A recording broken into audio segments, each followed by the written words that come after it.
with the evolution of the media as it has been, journalists are now the profile of the journalists themselves has raised.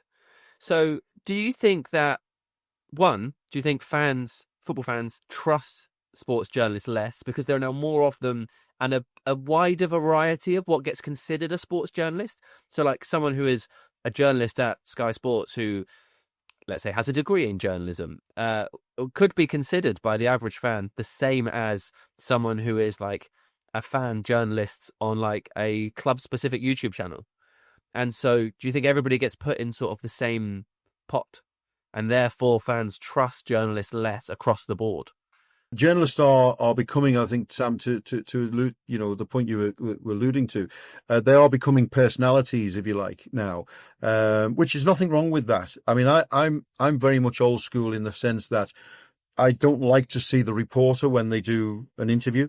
I don't think anybody wants to see the reporter. I don't think anyone cares about the reporter. You want to hear from the person who you're interviewing, and so you got, we have the old two shot, and we seem to have gone back to that now in television where, I always felt in my interviews, I don't care about what I say. I mean, obviously, you've got to listen. That's the thing which journalists just don't do now. They don't listen, and sometimes things will be missed because an interviewee will say something and they won't pick up on it because they'll have a list of questions that they want to do. But that's me, but there is a place for people, for journalists and for social media influencers, and there is a place for them to be. I know that. It's uncomfortable for me because that's not where I'm from. That's not how I've learned the job. But that doesn't mean that's right. All this TikTok and Instagram and all these things, I'm not across those as well as I should be, and I don't think I ever will be. But that doesn't mean that's not right. I mean, that's the way you have to move with the times. And if that's the way people, I mean, I don't think, you look at some of the figures from social media and whatever, and people are now watching a lot of their media on tablets, on phones, and, as they're moving around, they do it in their own time, such as podcasts like this. Plenty of people will watch this maybe in 3 weeks' time, when they get round to it, and that's great. I think more from the sort of, the mainstream media, I think we've lost a little bit in the fact that we don't have that. It's a little bit more. I think it was Oscar Wilde said, didn't he? Journalism is about asking questions which somebody else doesn't want to answer. The rest of it is PR, and I think we do have a lot of PR now. I'm responsible for it myself. On a lot of occasions, but that's it. It's more of an entertainment business now, I think, rather than a journalistic. There's not that. I mean, there was a time when we talked about the Mersey Mafia earlier. They would be feared by managers and players, when they came to the training ground. There's not really a lot of that now. I think it's so controlled. And also, those same journalists now are coming with a different outlook, and a different way of working, So, but it is what it is. You move with the times and you accept it. It doesn't mean anything's bad or anything's not bad. Right. Do you think the line between objective reporting and offering an opinion has blurred slightly now in the world of journalism because of all of the differences that you've just talked about?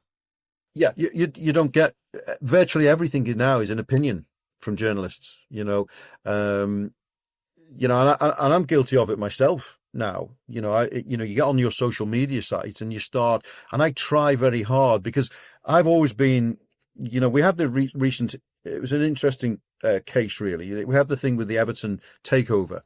And I remember saying at the time, when 777 came in, who subsequently we found, are now in charges and things and things not seem right in that. But I remember saying at the time, look, let the process take place. Let it run its course, because if they are right to get the club, they'll get the club. If they're not, they won't get the club.